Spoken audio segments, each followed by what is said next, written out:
Then let's wrap up this trip down memory lane with one last scene.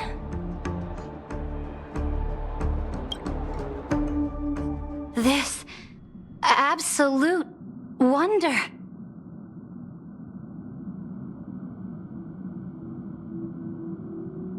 Isn't it pretty? That's our Amphorius. Our world flows and meanders in this endless band of light.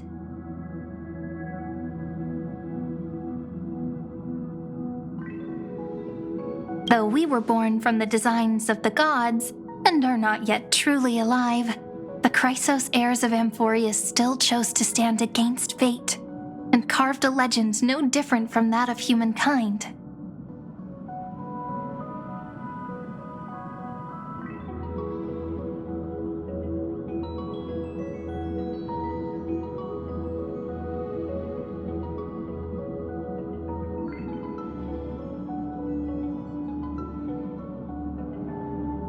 Will you really renounce the heroes in this world's previous 30 million cycles, Imperator? Including even yourself. Will you bow to brutal destiny and allow that puppet master named the destruction to have their wish?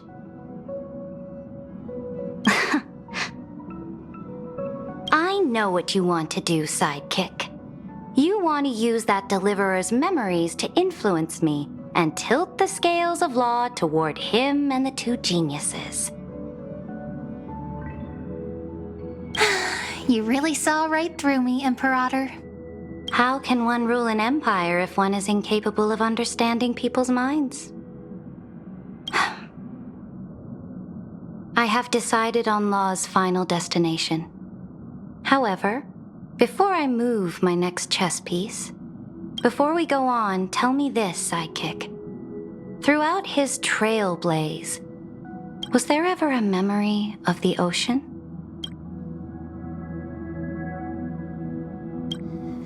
The ocean. My cradle. My home. You shall complete your conquest in the ocean at the boundaries of this world, and eternally slumber in the sound of tides. You shall eternally slumber in the sound of tides, and complete your conquest in the ocean at the boundaries of this world.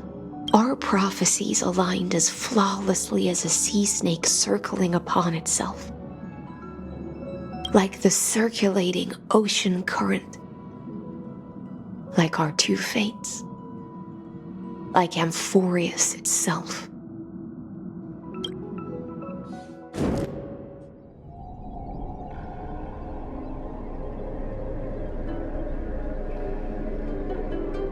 The trial is over.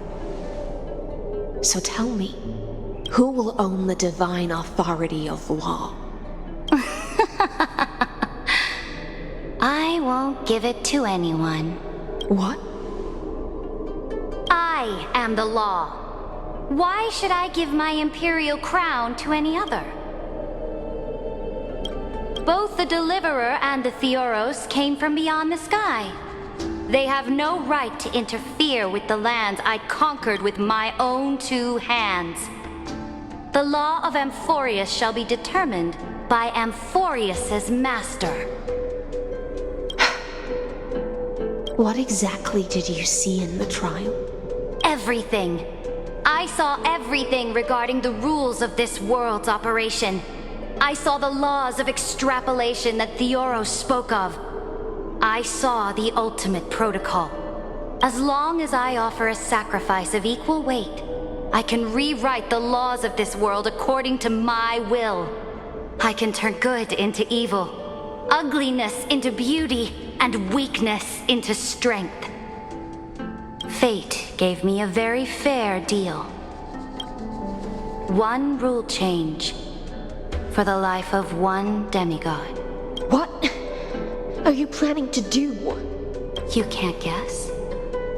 We can conquer the stars without relying on any power from beyond the sky.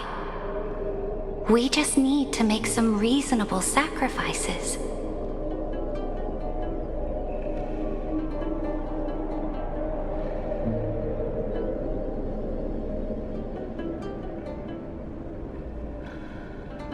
ambitions have already made so many people give up their lives for the law. And you're still not done? I am determined for Amphorius to stand on her own 2 feet among the stars. You can't guess? We can conquer the stars without relying on any power from beyond the sky. We just need to make some reasonable sacrifices. Your ambitions have already made so many people give up their lives for the law. And you're still not done? I am determined for Amphorius to stand on her own 2 feet among the stars. You are beyond reason. You think such a simple and hypocritical statement can justify your atrocities. There's no new without destroying the old. That's what you consider an atrocity? Ironic, for that is also the unchanging law of Amphorius's revolutions.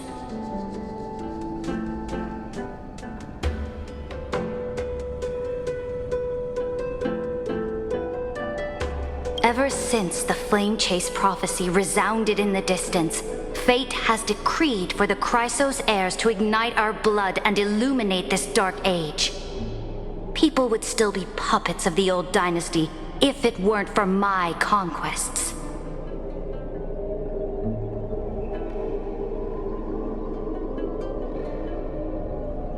But your world doesn't seem to be any different from your predecessors. Bloodshed, tyranny, oppression. You're making the same mistakes they did. Go and see everything for yourself. Go to any library I've built. Go listen to the rumors on every street corner. Go and witness how the Imperator crushed the old laws and forged new ones. Go and see what my conquests brought to this world. I cleansed the Chrysos War's filth and mended all the conflicts left by the Era Bellica. I restored Akima's might and allowed mortals and Chrysos heirs to face each other as equals in the Council. I punished all sins and rewarded all achievements. I smashed Talantin's shackles, united humankind to save themselves, and started the Flame Chase era. That's what the Imperator has done in her glorious life. So now, hearken to my final words. History will eventually forget Saridra, but it will never forget the Imperator's people or the Flame Chase era she began.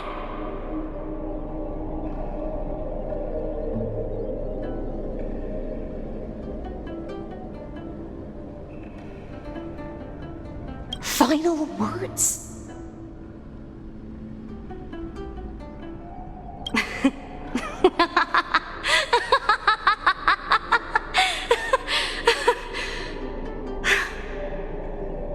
Amphorius is about to be destroyed. There's no time left for pointless debates. There is only one law I want to overturn to aid the final battle of deliverance. So I will only offer the life of one demigod. In the name of the Imperator, I command you one last time, Electra. Either sacrifice yourself for conquest, or pierce this tyrant's chest with your sword. Thus, the Imperator concluded her final speech. At the end of her life, at the last moment before she stepped onto the altar, she gave her most loyal subject the choice to decide fate, just as she promised her compatriots before her very first campaign.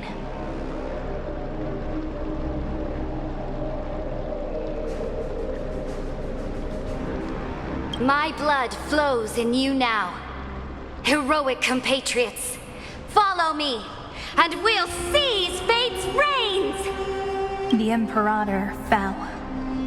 Some say that the Dux Gladiorum turned traitor and killed her liege. Some say that she imprisoned the tyrant in a shallow pond of water, then left. which meant the Imperator had to kill herself to rewrite the law. There are countless stories about her death. All we can be sure of is when the knight left the vortex, the Imperator was still mumbling about their past conquests together. The beginning and the end of her existence. Imperator, wait! How could someone of your status come to the front lines? Let me be the flag bearer! The troops defending the pass to the west of the grove, have they surrendered? They ran as quickly as they could when they heard your name. The Golden Cocoon Pass is now in the First Legion's hands. Good. What about the Delosian militia? The Third Legion set fire to the mountains and flattened everything west of the basin. They just need a few more days. That is enough. We cannot afford to miss an opportunity for victory. Lastly, how many Ladonian cannons are left? They are no more. The Second and Fourth Legions have destroyed them all. Very good. They now have no way out, no reinforcements, and no artillery support. We will be able to liberate the Grove of Epiphany in the blink of an eye. We will launch the final charge 1 quint after the curtain fall hour tomorrow. Remember, as long as the Alliance's flag still flies on my shoulders, you must keep moving forward. Take no prisoners among the enemy soldiers. All sages who resist are to be captured and tried according to martial law. And do not destroy any books. Now go. Notify the entire army. Understood. Those who are resolved to die, we salute you. Reporting in. The mountain dwellers are resisting fiercely, and the legendary Mountain Breaker has personally engaged in battle. Their formations are nigh impenetrable. Then cease our frontal assault.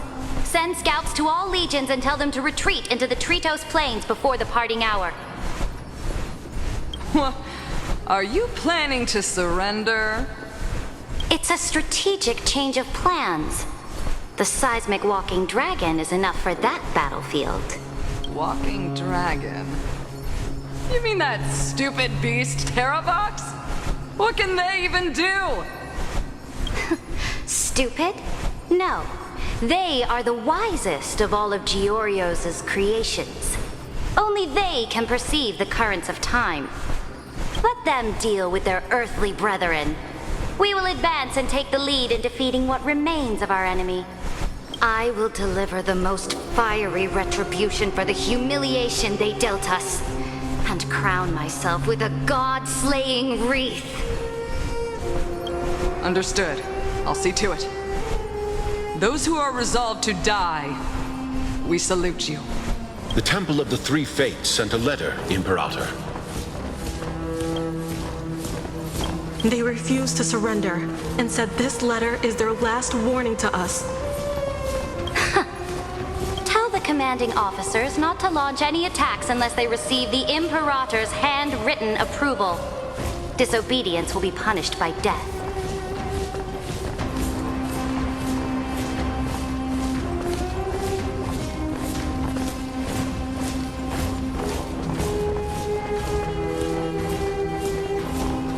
What are you doing? The priests of the Three Fates aren't soldiers, but politicians.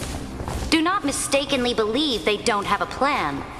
These dying pests will wring out every idea from their brains, all for short-sighted gain. They are much shrewder than we are. I am inferior to them in that regard. They also have the prophecy to wield as a weapon, something I am not blessed with. Launching an unplanned attack will only disadvantage us, as all of Emphorius will judge our actions. Which means I will be heading to the battlefield myself, just as I have always done. This time, however, I will go alone. I will conduct secret negotiations to ensure fate is on our side. Understood. The legions will make their preparations. Those who are resolved to die, we salute you. Why are we not allowed to march out with the army, Imperator? This will be a long voyage with no return.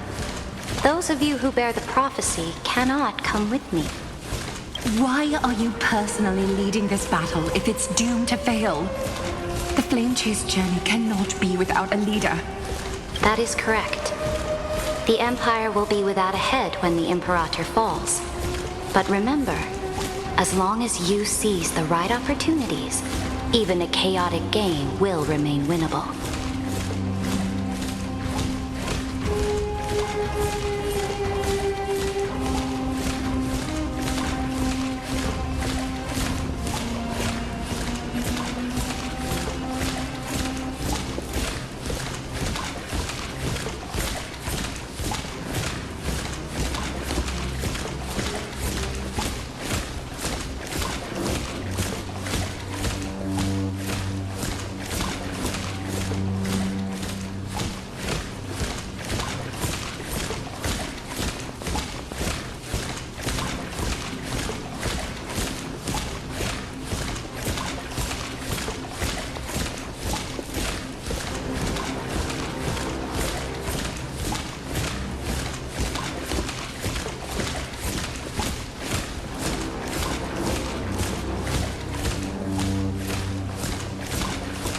My departure will create a long staircase for you.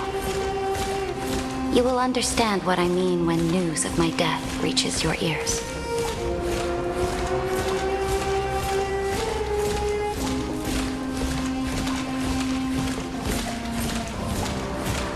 Saridra, is our journey about to be over? Destroy the old laws and forge new ones. My conquest has reached its limits within the borders of Amphorius.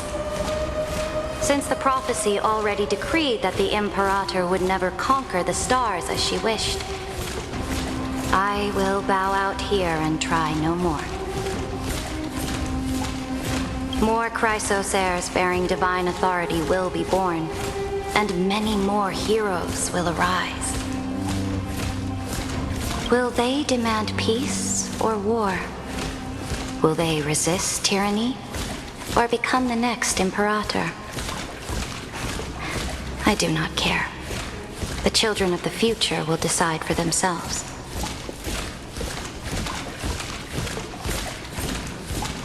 Do not mourn for me. Anyone can kill the Imperator, but the only one who can truly destroy her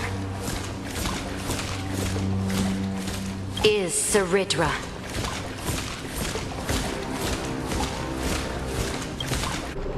At the end, I faithfully recorded the most important battles in the Imperator's life. Her conquest was about to be completed at this point in the story. However, for some reason, a memory suddenly entered my mind just as I was about to put down my pen. It was a journey on a fantastical train. I had the honor of having a heart-to-heart conversation with the Imperator under the stars, and I asked her this question at the end of that discussion.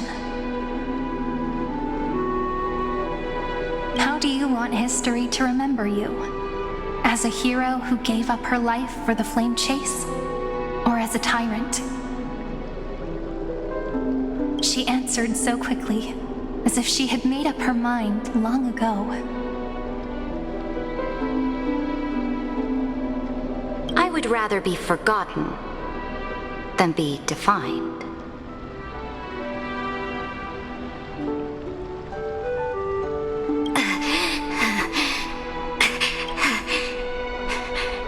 Because the law can be neither eternal nor unchallenged.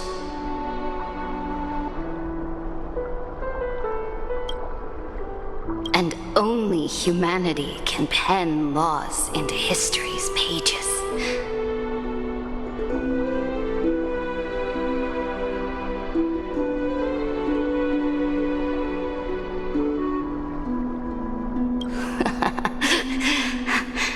Now, I have shattered the greatest law of Amphorius. The game is nearing its end. Dux Gladiorum.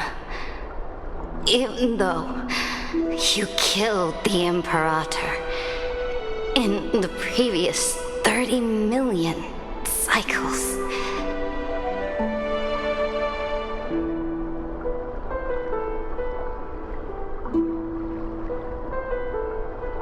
This time, you finally found your own law.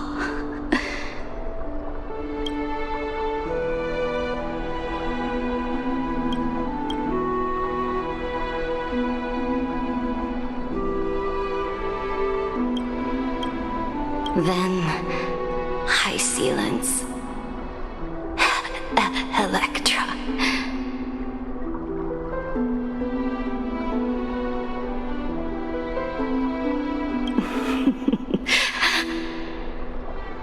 I will ask someone to deliver the prophecy's ocean at the boundaries of this world to you.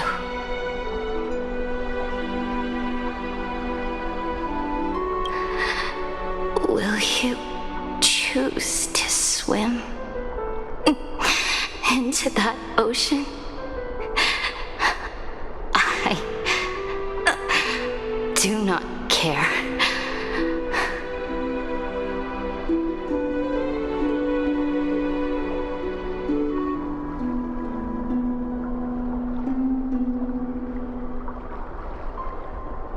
Do not care.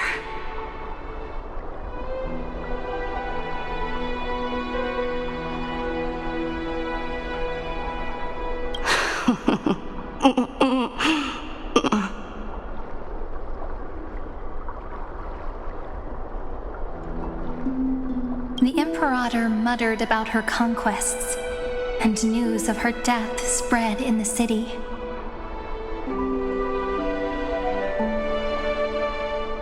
Freedom! Liberty! The tyrant is dead! Go! Shout this news in the streets!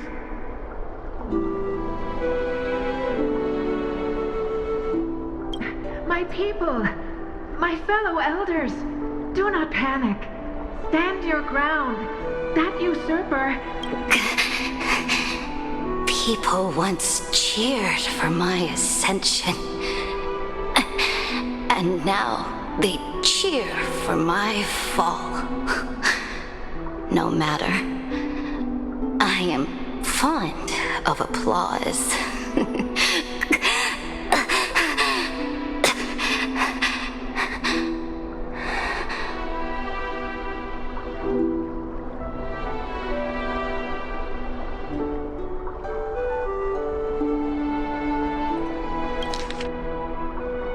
My people, my fellow elders, do not panic. Stand your ground. That usurper has paid for her ambition with her life.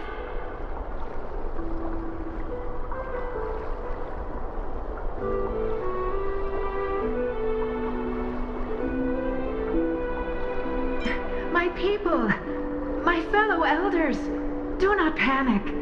Stand your ground. That usurper has paid for her ambition with her life. People once cheered for my ascension. And now they cheer for my fall. No matter. I am fond of applause.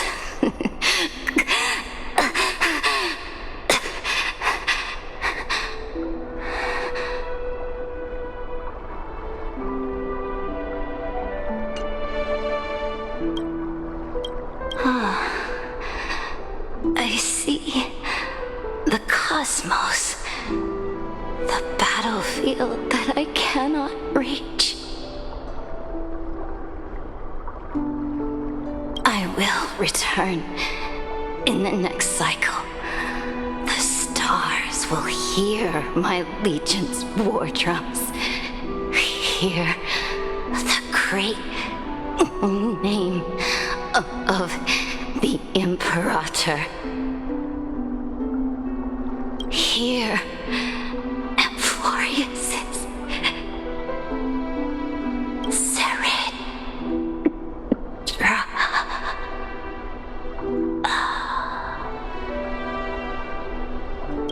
To this day, we do not know which rule the Imperator overwrote at the cost of her life.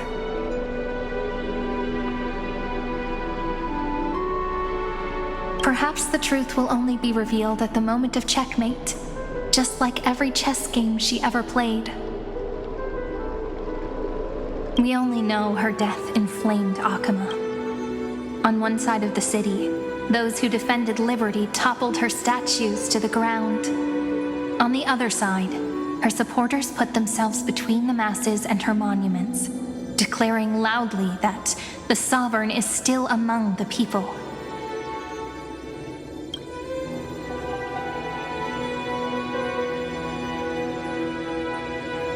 It is said that golden blood congealed into the same letters everywhere they fought.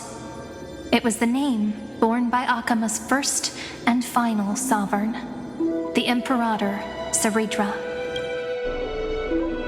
But the one who bore that name did not see any of this. Her gaze was cast far away, and the sound of tides in her ears drowned out the people's cries.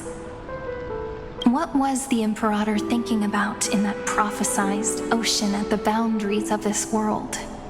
In that shallow puddle of stagnant water? Was she reminiscing about her past conquests? Or repenting for the millions killed for the flame chase? It was neither.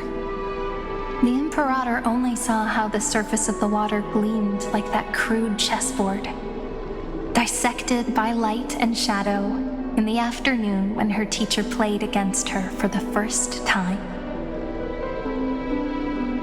Look at this chessboard. What do the pieces look like? They are strangely beautiful.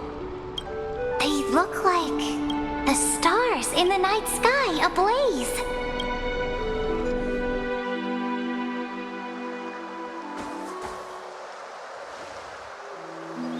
From that page emerged an ocean.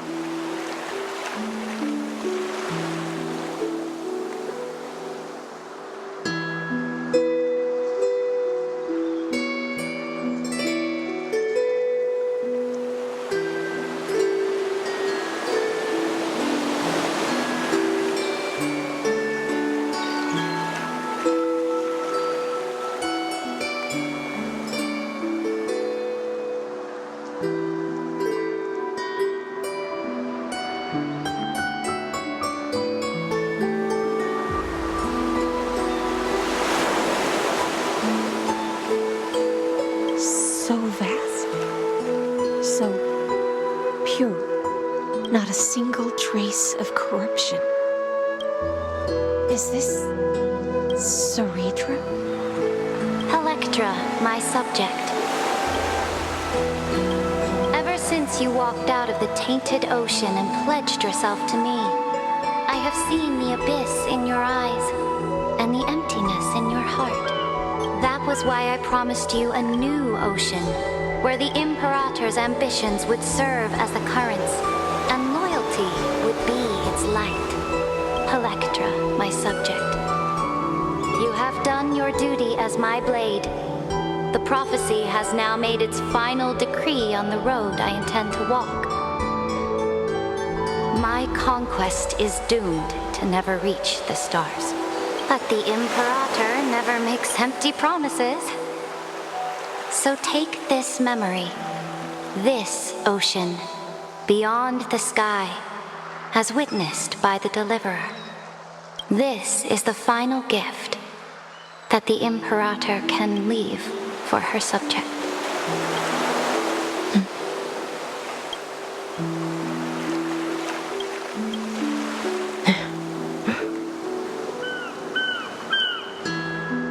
When I was still a fish in the ocean, I always felt so genuine swimming through the waters.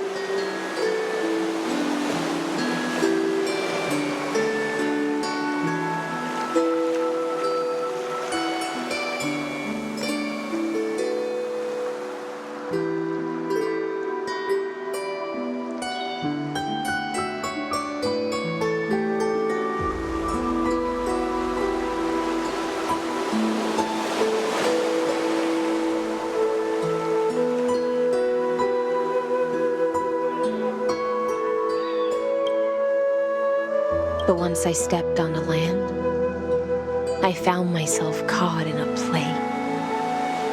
Every land dweller wore a mask in their life. So I, too, donned a costume and tried to find my role in this show. I became your blade in war and the violin strings at banquets.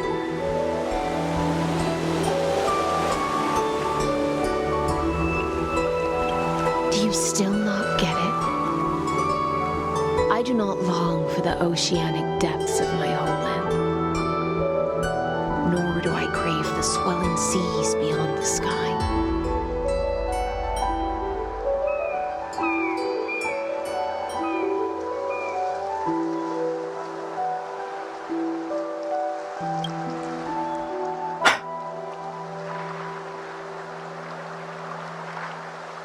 Perhaps even I don't know what I want. I still don't know where I should swim to even at the end. But I know one thing right now. A fish is simply a fish. And she can never leave the ocean she's in. But whether under the ocean or on land, we two prisoners who can never escape this cave can still look outside the cave and see the stars. I have to admit, the 12-factor simulation of life in this experiment has far exceeded my expectations.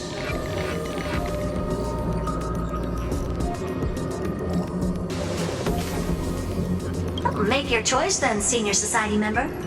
Do you want to keep walking down the wrong path and be remembered for your incorrect conclusions? Or do you want to return to the audience's seat and give yourself, Amphorius, and the entire cosmos a more fitting end? I must refuse. A dead man never fears death. Did I not make myself clear? Have you forgotten about our dear Lord of Silence? You wouldn't want her to consider your 8 other clones as cancers within the erudition and chop them all up, would you?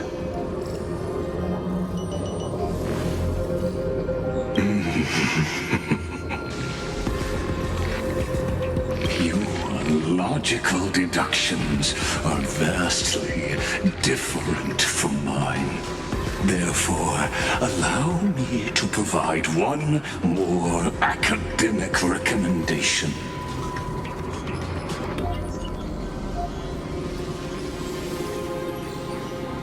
Listen, my peers. Why don't you look beyond this world? Just as the Chrysos heirs did. Re-evaluate your calculations and take into account all enemies in the upcoming war among the Eons.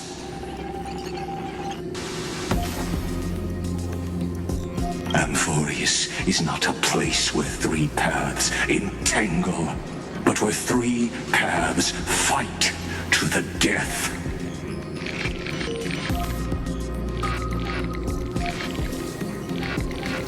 You used Memoria to resist me, but did you not consider the possibility that the Remembrance and their children might have taken this opportunity to join the fray as well?